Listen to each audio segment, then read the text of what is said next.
दोस्तों, Jayaprakash power ventures limited की बात करें तो स्टॉक के अंदर आज काफी अच्छी तेजी देखने को मिली।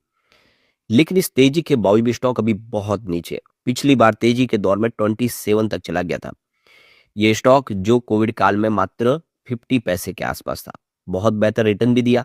लेकिन अब ऊपर के लेवल पे काफी लोग फंस गए। उनको अभी भी भारी नुकसान हो रहा है, क्योंकि वो 17 का स्टॉक 15 के आसपास है।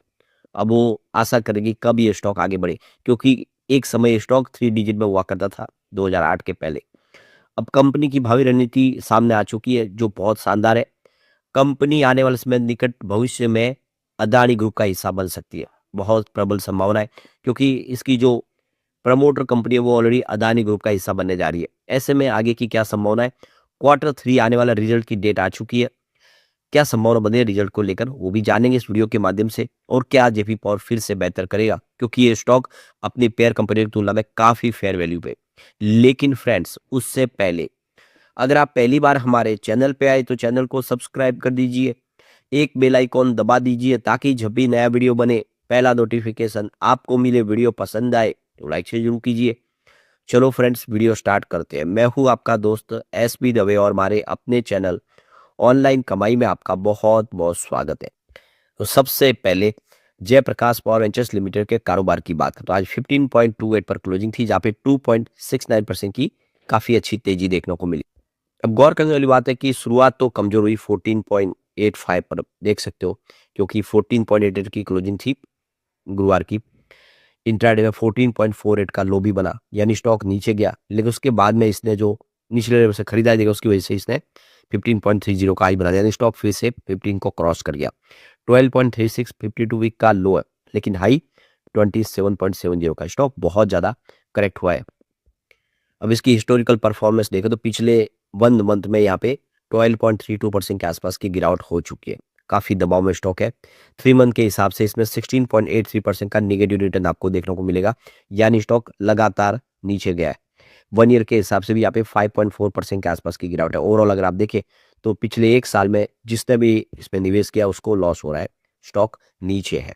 लेकिन 3 ईयर की बात करें यहाँ पे 115% के आसपास की आपको तेजी देखने को मिलेगी, जबकि 5 ईयर का रिटर्न काफी अच्छा है, 441% का से जबरदस्त रिटर्न दिया है। तो जो लॉन्ग टर्म इन्वेस्टर जिन्होंने काफी पहले निवेश किया उनको फायदा है। जिसने इन्वेस्टमेंट 1 ईयर के अंदर किया उसको यहाँ पे नुकसान हो रहा है, वो काफी ज्यादा लॉस में है। तो यहाँ पे आप देख ही सकते हो कि कंपनी अपना अब Q3 का रिजल्ट डिक्लेयर करने जा रही है, और डेट हमारे सामने आ चुकी है 4/2/2026। तो 4 फरवरी को कंपनी अपना अनऑडिटेड स्टैंड अलोन और कंसोलिडेटेड रिजल्ट हमारे सामने लेकर आएगी। उसके साथ में 9 मंथ का रिजल्ट भी होगा पूरे साल का, वो भी इसी के साथ कंपनी लेकर आएगी। कंपनी के पिछले 2 रिजल्ट अगर हम देखें, सबसे पहले बात करें टोटल इनकम की, तो सितंबर क्वार्टर में 1478 करोड़ की टोटल इनकम थी। जून क्वार्टर में 1630 करोड़ की टोटल इनकम थी। इसका मतलब ये हुआ कि पिछले क्वार्टर में इनकम कम हुई है, यानी Q1 के मुकाबले Q2 में इनकम आपको कम होती हुई दिखाई देगी। इसी वजह से टीआई ग्रोथ 9.34% डाउन हुआ है, जबकि जून क्वार्टर में 19.33% अप था। अब टोटल खर्च की बात करें तो 1086 करोड़ का खर्च हुआ है सितंबर क्वार्टर में, जबकि यहाँ पे जून क्वार्टर में 1099 करोड़ का खर्च था। खर्च हल्का सा कम हुआ है, क्योंकि आप देख ही सकते हो सामने इनकम भी गिर गई है। अब टी ग्रोथ 1.13% डाउन था सितंबर क्वार्टर में, जबकि जून क्वार्टर में 2.88% अप था। एबिटाडा मार्जिन की बात करें तो एबिटाडा देख सकते हो कि 391 करोड़ के आसपास था सितंबर क्वार्टर में। जून क्वार्टर में ये 531 करोड़ के आसपास, यानी एबिटाडा गिर गया। तो एबिटाडा ग्रोथ 26.32% डाउन रहा है Q2 में, जबकि Q1 में ये 78.24% अप था। बात करें प्रॉफिट आफ्टर टैक्स की तो 182 करोड़ का प्रॉफिट बताया Q2 में, यानी सितंबर क्वार्टर में, जबकि जून क्वार्टर में 278 करोड़ का टोटल प्रॉफिट आफ्टर टैक्स बताया था। तो आप क्लियरली ये सिग्नल देख सकते हो कि कंपनी का रिवेन्यू भी गिरा है और प्रॉफिट भी गिरा है पिछले Q2 में। अब यहाँ पे अगर हम बात करें एबिटाडा मार्जिन के 26.50% के आसपास रहा, देख सकते हो कि सितंबर क्वार्टर में, जबकि जून क्वार्टर में 32.61 के आसपास था। पैट ग्रोथ 34.53% डाउन रहा है सितंबर में। जून में ये 78.67% अप था। बात करें नेट प्रॉफिट मार्जिन की तो यहाँ पे 12.32% के आसपास था Q2 में, जबकि Q1 में ये 17.05% के आसपास था। बेसिक ईपीएस 0.20 रुपीज रहा है सितंबर क्वार्टर में, जबकि जून क्वार्टर में ये 0.31 रुपीज के आसपास था। कुल मिला के देख सकते हो कि Q2 जो है काफ़ी कमज़ोर था वन के मुकाबले, और उम्मीद है कि इस बार बेहतर होगा, तो फिर एक तेज़ी की संभावना हम व्यक्त कर सकते हैं। तो यहाँ पे जेपी पावर के फ्यूचर प्लान काफ़ी बड़े हैं। कंपनी अपनी जो हाइड्रो पावर की कैपेसिटी है उसको डबल करने की प्लानिंग लेके आगे बढ़ रहे हैं। कैपेसिटी अगर आप देखें तो 5000 मेगावाट तक पहुंचाने की तैयारी है कंपनी की, और इसमें 1000 मेगावाट की और अलग से कैपेसिटी सोलर और विंड के माध्यम से भी प्राप्त करेंगे 2030 तक। तो फ्यूचर प्लान रेडी है। रिन्यूएबल एनर्जी सेक्टर में कंपनी तेजी से आगे बढ़ेगी। ऑलरेडी कंपनी के पास थर्मल पावर प्लांट है, कोयले की इनकी खुद की 2 खदानें इनके पास है जो इन्होंने जीती है बिडिंग के माध्यम से, लेकिन अब कंपनी रिन्यूएबल एनर्जी सेक्टर में अपना फोकस करना चाहती है।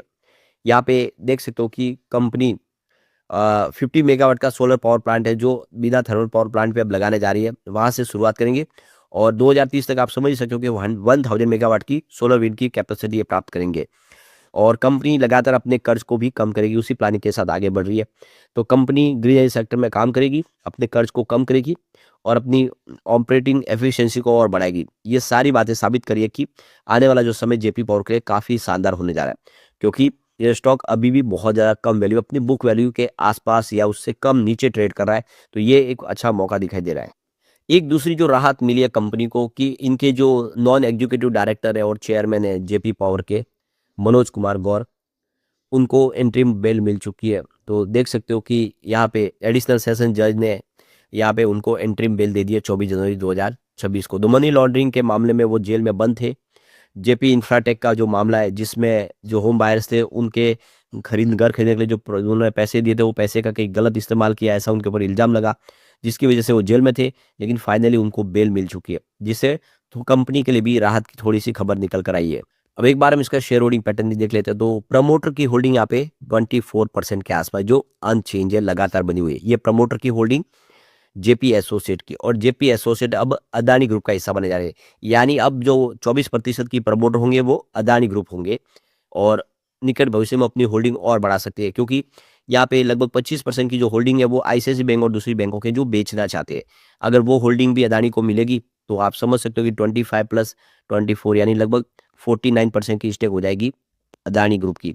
तो एक तरह से पूरे मालिक बन जाएंगे अदानी ग्रुप।